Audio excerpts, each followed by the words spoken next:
Hey Mixers, welcome to our first ever college football video. If you're new here, please like and subscribe, and don't forget to leave a comment down below. Around these parts, we like to give out free money if our best bets hit. So what I need you to do is just leave a comment saying hashtag in the mix and choose two of our best bets.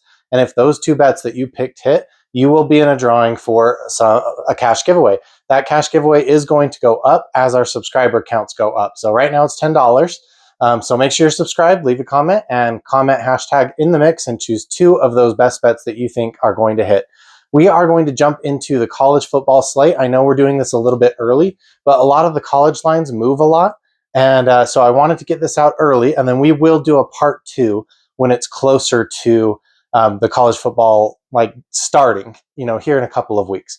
So let's jump into that. First, I want to cover some tips for college football betting. There are more touchdowns in college, and the scores are higher, which I'm sure if you already watch college football, you already know that. But these are just some things to take into consideration when we're looking at lines. If a QB goes over their passing yards, their WR1 is most likely going to go over their receiving yards as well. That is not necessarily true in the NFL, but in college, there is a strong correlation between the quarterback going over their line and the wide receiver going on over their line. So I'll show you how we're going to bet that a little bit later on, because we're going to be doing that a couple of times. We'll probably be doing that every week. There are more shared backfields in college, so you're a lot less likely to have just like the number one workhorse guy, unless you have like an Ashton Genty or an Amarian Hampton on your team. Then, of course, you're going to feed them. So consider the shared backfield situation. Negative rushing yards for sacks for the quarterbacks. So if you have a rushing quarterback, just take into consideration that if they get sacked, they're going to get negative rushing yards. That can be really frustrating for people who don't understand that. There are a lot of games. There's so many games on the slate. It's impossible to be an expert in all of them. So stick to games with close spreads and high totals. And then there's a lot of emotional betting in college. So don't follow the public trends, because a lot of people are going to put money on their favorite college team no matter what. And of course, people do that in the NFL as well. But in the college world, it's even more widespread. People are very emotionally attached to their colleges, and they're likely to bet on them whether it's a good bet or not. So don't necessarily follow the public trends. I'm not saying the public's not going to be right, but the public trends just aren't accurate. They don't show a good picture. And then the last one here is bet on coaches to cover games. So if you're going to bet on game totals, bet on the coach. Coaches that have a good record against the spread, you're going to want to be targeting them. We're not going to do a lot of game bets like that. We're going to do mostly player props, but I might throw them in every now and again. So let's look at the slate here. I broke down the slate into the games that have close spreads and high totals, and that is right here on this screen. So this is weeks 0 and weeks 1. We have Iowa State and Kansas State. That's a close spread and a decently high total, but not super high. Stanford and Hawaii, we are not betting on this game because even though they have a close total and a high spread, there's a lot of new players coming into these teams, new quarterbacks, new wide receiver ones, etc., new running backs. So I'm staying away from that game personally. Auburn and Baylor, this we will be betting. There is a high total. There is a new quarterback coming in and some new wide receivers as well, but not on both sides of the ball. And so we are going to take this one. LSU at Clemson, this will probably be the most bet on game of week 1, and we will be betting on it as well. Notre Dame and Miami, this should be a close spread and a high total, but there's new quarterbacks also coming in here, so we'll discuss all of that. We are going to have some bets in that game. TCU and North Carolina. This one here is a pick'em because on some sites you have TCU as a favorite, on some sites you have UNC as a favorite. We love games like that, and the total is very high. There is a new quarterback coming in on at least one of these teams. And then Texas and Ohio State, they have new quarterbacks on both sides of the ball, but it's a big ticket game. A couple of playoff teams going up against each other, close spread, high total. So we're going to be betting on that.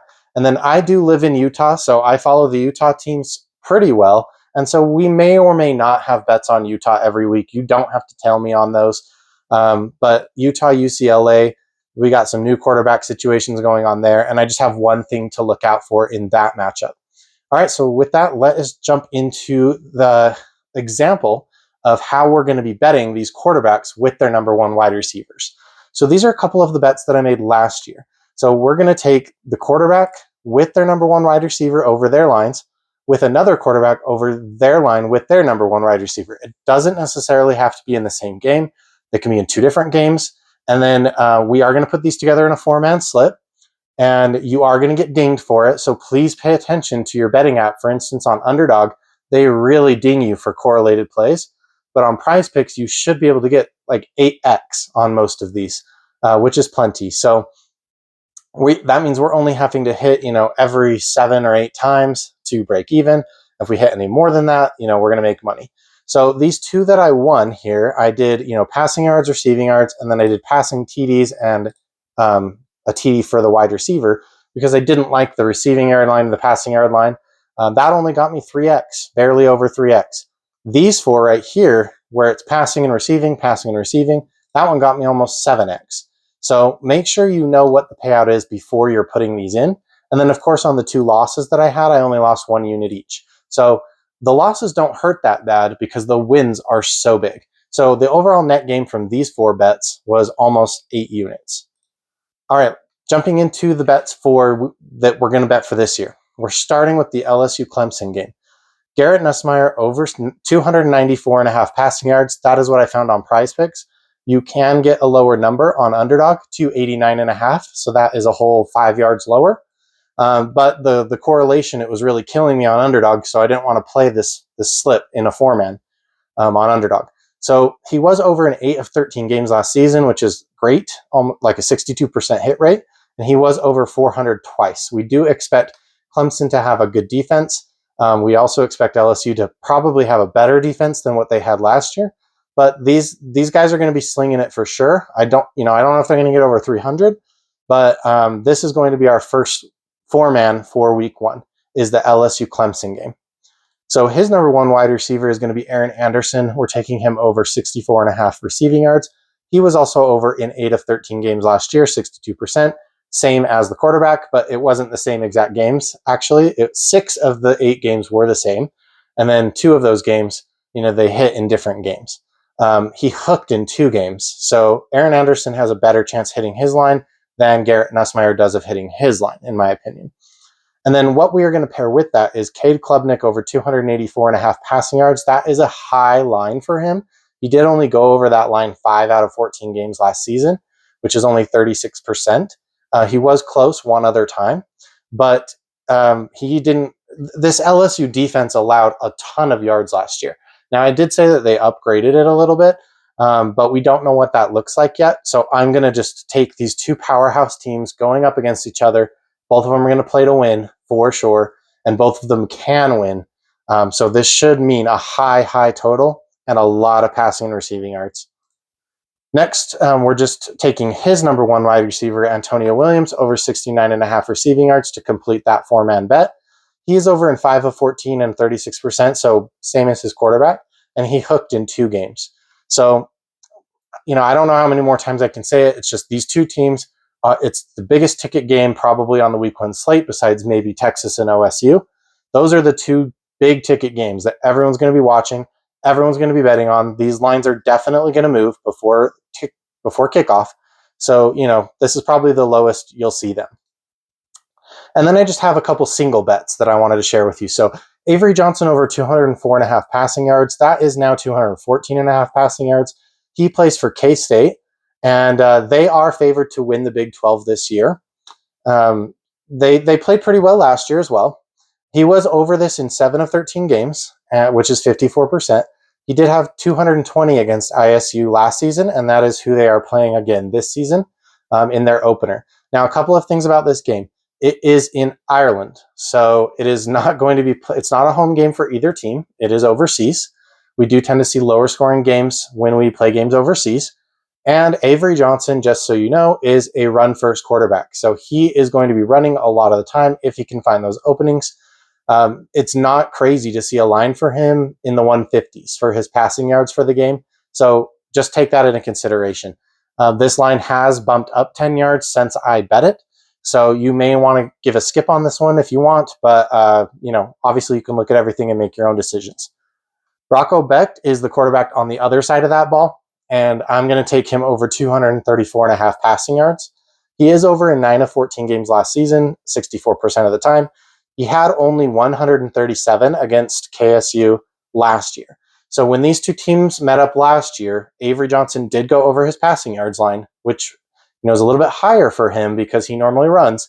And Rocco Becht did not go over his passing line, that was low for him. Normally he would go over this number because he was over this in most of his games last year. Now this year, KSU is favored to win the game, which they obviously did not last year. They lost the game last year. So Rocco Becht should be passing more. I actually like the Rocco Becht bet better than the Avery Johnson bet. Because if K-State just runs away with this game, then Avery's not going to be throwing. So I like it to be close, though. The spread was only 3, and so I like it to be close, and I like both quarterbacks to have to pass in this one. My next one here is I want to take Archie Manning. I want to have a couple of bets on Arch in week 1 against OSU. So we're taking him over 245.5 passing yards. Arch only started 2 full games last year, and in those 2 games, he went over 300 passing yards both times. Now those were easy wins, okay? These were not against good teams. Quinn Ewers was over this line 7 times, including against OSU in the playoffs last year. So it's a different team. Obviously, a lot of the players on Texas and OSU got drafted into the NFL. So they're different teams, but they're good programs, and we can expect these teams to both be pretty competitive. They were playoff teams last year. They're expected to be playoff teams again this year. So it should be a competitive game. Arch is, I think, a little bit of a better passer than Quinn Ewers, but I guess we'll find out. So he should be able to go over this line. I did not like the line for the OSU quarterback on the other side of the ball, so I'm not going to be betting that, at least as of right now. He is a new quarterback coming in to fill in the shoes because that quarterback was drafted. But I have a really good feeling about this matchup, and I'm also going to be taking Arch as a side bet over 1.5 passing touchdowns. So he may not get to his passing yards, but he might get the touchdowns or vice versa. So I want to have a little bit sprinkled on both. Arch had 2+ touchdowns in the 3 games where he played the most snaps, and they were all against bad teams. But in the OSU-Texas game in the playoffs, Quinn Ewers did have 2 passing touchdowns. So it is doable, even though OSU is going to have a good secondary. Next, we have Carson Beck. He was playing for Georgia last year, but now he is playing for Miami, taking the place of Cam Ward. I took him over 249.5 passing yards. That line is a little bit higher on Underdog. The lower number is on Underdog. The higher number, I guess, is on Prize Picks. So that's going up to 254.5. I think that's still okay. I mean, it's only a 5-yard difference, not too bad. Over in 7 of 13 last year with Georgia, Cam Ward was over this line in 11 of 13 with Miami, which obviously a different player, but most of that Miami team is returning. So obviously they lost Restrepo, they lost Cam Ward, they lost their center, they're bringing in a couple wide receivers, but the defense is mostly the same, and the other linemen are the same guys. So I think he has a good chance, although their opponent, Notre Dame, only allowed 3 quarterbacks to go over this line against them last year. So Carson Beck is going to have to play like one of those top quarterbacks. I think he can do it because he has shown that he can pass for 300+ yards in a game if necessary. And I don't know if he's going to have the tools around him to do it. That's why this is, we're not taking the other side of the ball. We're not taking the receivers. We don't know what he's going to look like on this new team. But I'm confident in him. So I'm going to put a little bit of a flyer on that. And then I'm also going to take him over 1.5 passing touchdowns because honestly, the line should probably be 2. He had 9 out of his 13 games. He had 2 passing touchdowns, and he had 5 games with more than 3. 2 of those games, he had 5 touchdowns. So yeah, I think he can get us 2. I think this line is wrong, and I think that it should be 2.5. And then those are my best bets. So those are all the best bets. We'll do a recap at the end so you can see it all on one screen. The rest of these bets are just leans. So what I mean by a lean is I might bet it, I might not. These are just some bets I'm looking at, and I want to tell you what I'm thinking about them. Maybe you can tell me what you think about them in the comments, and I might end up betting these or not. So first one here is Sawyer Robertson over 257.5 passing yards. He was over in 6 of 12 games last year. The Auburn game, Auburn gave up this number to quarterbacks 4 times last season only. So that's not good. But the Baylor-Auburn game should be a high total, and it has a very close spread. So Sawyer Robertson should be able to go over this line against them. And so we are also going to take his number 1 wide receiver, Josh Cameron, over 62.5 receiving yards. He was over this in 6 of 12 games last year, and he went over 104 times. So this guy can definitely do it. It'll just be a matter of if this game can stay close and if that total can be high. The next one here is on the other side of that ball. Jackson Arnold over 242.5 passing yards. This one I'm less sure about because Jackson Arnold actually, he wasn't on this team last year on Baylor, on Auburn. He was on the Sooners, and he got benched, and then he started again, and he never cleared this line last year against any team. So that's why I'm a little bit more nervous about it, but he's on a much different team now. And I think the opponent, the Baylor-Auburn matchup should lead to a high total. So I'm probably going to end up on this number. Baylor did give up this number to 7 quarterbacks last season. So I think he can do it. It should probably be a little lower. I think, if they were being fair with us, they would probably give us this number at about 225.5. But we're getting 242, and I'm going to take it. Well, maybe. I haven't decided yet, but I'm leaning towards it. And then his number 1 wide receiver, I like this a lot better. Eric Singleton over 60.5 receiving yards. He was over in 6 of 12 and close in one other game. So that is another 4-man that we could do, but I'm just not as sure on those quarterbacks. So I'll probably just be playing them in, just if I need another guy for a slip, I'll just slip one of those guys in. So that's probably the plan there. And then some players that we are not getting lines for yet, I would look to the over on Josh Hoover, the quarterback at TCU, and then Eric McAllister, the number 1 wide receiver for TCU. Those two I like as well, but we don't have lines for them yet, so I'm just going to keep my eye on them. And then one under that I'm looking at is Nico Iamaleava, the quarterback at UCLA. He was on Tennessee last year. I cashed a ton of unders on Nico last year because he isn't very good, but he runs a lot. He scrambles a lot. He's very good at scrambling, but the Utah Utes are very good at containing the quarterback. They're very good at getting to the quarterback. They have a tough defense. Now, obviously, we don't know what these two teams are going to look like yet this year, but Utah's favored 3rd, I believe, in the Big 12 to win that division. So they have a good team. They have a great new quarterback. I mean, obviously, we'll see how it goes. But yeah, I don't like Nico here for passing. So once that line comes out, if we see it, if it's anywhere over 200, if it's like 230 or something like that, I'll be slamming that under. And I will let you know in our follow-up video or our part 2 video if I see that come up. So here's a little recap of our best bets here. We're doing a 4-man slip in the LSU Clemson game with Garrett Nussmeier, his number 1 wide receiver, and then Cade Klubnik and his number 1 wide receiver. Don't forget, you expect to lose a lot of these because a 4-man is tough to hit, and you're going to get dinged on correlation. So make sure you put this in on an app that's going to give you at least 7 to 8x on these.